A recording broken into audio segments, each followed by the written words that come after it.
Jangan lupa subscribe YouTube channel Metro TV News dan jangan lupa nyalakan notifikasinya. Pemirsa, di tengah proses pencarian tragedi Sriwijaya Air SJ182, keamanan laut Indonesia sempat terganggu dengan ulah salah satu kapal asing yang melalui perairan Indonesia secara mencurigakan. Kapal tersebut merupakan kapal survei Tiongkok yang melintas wilayah Natuna hingga Selat Sunda. Bakamla diperintahkan untuk memantau keberadaannya. Dan seperti apa kronologinya, kita telah terhubung dengan Kepala Bakamla Laksamana Madya Aan Kurniawan. Kita sapa Pak Aan. Selamat pagi Pak Aan. Selamat pagi Mbak Yohana.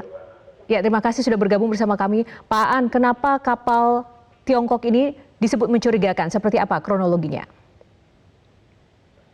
Demikian Mbak yang bisa saya jelaskan. Jadi tanggal 13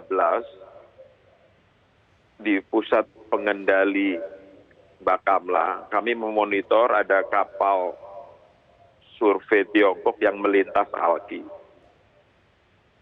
Memang diizinkan untuk kapal-kapal melintas di Alki. Namun yang menjadi kecurigaan Bakamla, kapal survei ini sempat mematikan AIS-nya 3 kali dan waktunya juga cukup panjang di sini. Ada yang sampai 8 jam, ada yang sampai 24 jam, dan ada yang juga sampai 12 jam.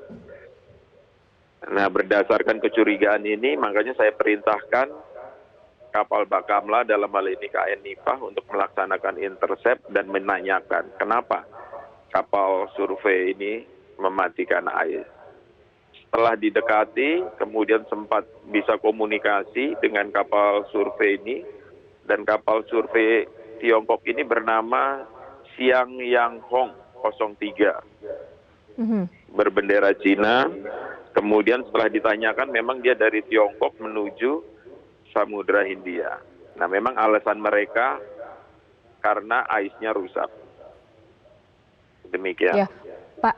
Nah, mereka mengatakan automatic identification sistemnya rusak, tapi dengan dimatikan 3 kali seperti itu, artinya seperti apa Pak? Apakah memang itu bisa dibilang memang rusak atau kesengajaan?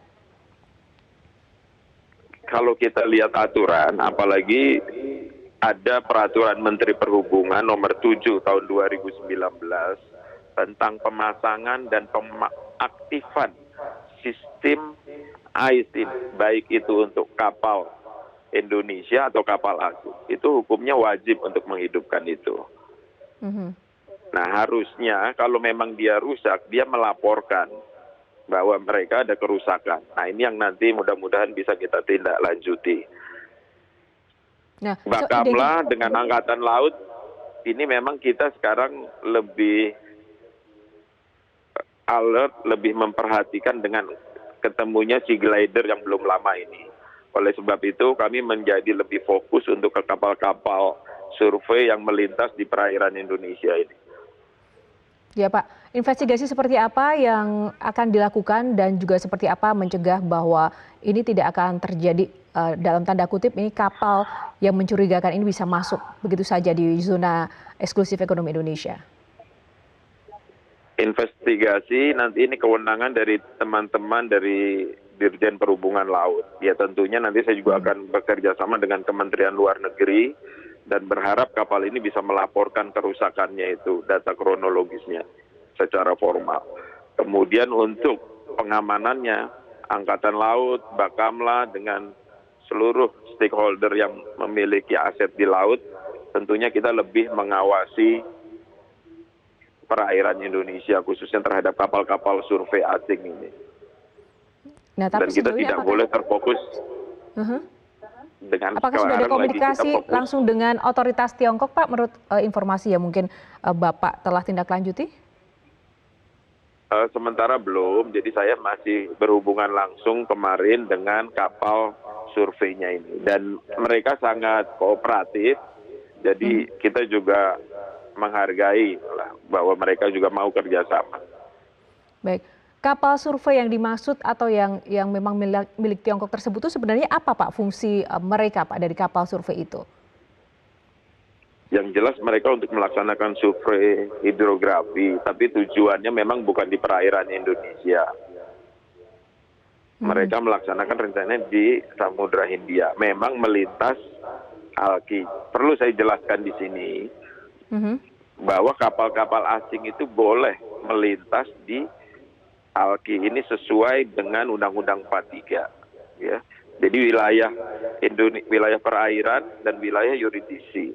Nah, ini masuk wilayah yurisdiksi. Jadi berdasarkan UNCLOS, Indonesia sebagai negara kepulauan menetapkan hak bagi pengguna laut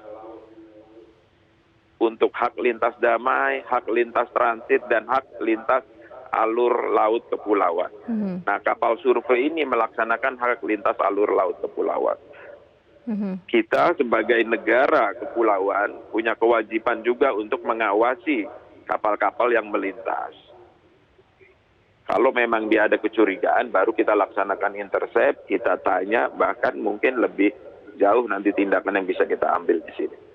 Ya, Bapak, prosedur resmi seperti apa yang memang harus dimiliki oleh kapal-kapal tersebut agar bisa melintas atau cross di laut yang tadi Bapak jelaskan?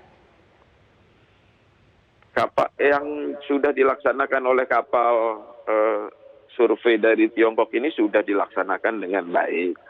Hanya karena dengan mematikan AIS ini, makanya Bakamla selaku aparat penegak hukum di sini kami timbul kecurigaan dan kami perlu menanyakan langsung. Oleh sebab itu, makanya kami langsung melaksanakan intercept dan langsung komunikasi secara langsung dengan kapal tersebut. Tapi sejauh ini kapal survei itu kooperatif dan sudah melaksanakan sesuai aturan-aturan yang sudah ditetapkan oleh pemerintah kita. Pak, apakah memang sering terjadi Pak sejauh ini peristiwa seperti ini di area atau di zona yang Bapak jelaskan atau di titik area tempat kapal Tiongkok ini masuk? Tidak terlalu sering juga, cuman beberapa kali. Hanya memang dengan kejadian atau dengan ditemukannya Sea Glider ini, kita lebih memberi perhatian tanda kutip dengan kapal-kapal survei. Oleh sebab itu, dengan kejadian ini kemarin kapal survei itu betul-betul kita kawal sampai meninggalkan perairan Indonesia, sampai keluar ZTE Indonesia. Kita yakinkan sampai keluar, baru kita tinggal di sini. Demikian. Kemarin malam ya Pak ya, sudah keluar dari wilayah Indonesia ya? Betul. Oke. Betul. Baik.